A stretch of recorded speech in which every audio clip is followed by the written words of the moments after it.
International superstar ang atake ni Kapuso Primetime Queen Marian Rivera sa kanyang pagbisita sa Vietnam. Mula kasi sa airport hanggang sa dinaluhan niyang fashion event, mainit ang pagtanggap sa kanya ng Vietnamese fans. Makichika kay Nelson Canlas. Glowing in her white tracksuit si Kapuso Primetime Queen Marian Rivera nang lumapag sa Vietnam.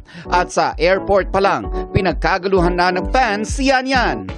Ang nakakataba ng puso, hindi Pinoy fans ang di magkamayaw na magpa-picture at humingi ng kanyang autograph doon, kundi Vietnamese fans.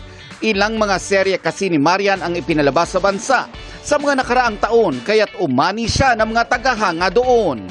Kabilang dyan ang Amaya at Jezebel. Nagkaroon din si Marian ng time to enjoy her favorite Vietnamese coffee.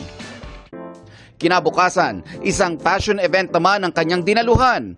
Blushing in pink si Marian at maging sa event na yun, dinayo at hinintay siya ng mga nag-aabang na Vietnamese fans. Talaga namang going global ang Kapuso Stars. Nelson Canlas updated sa Showbiz Happenings.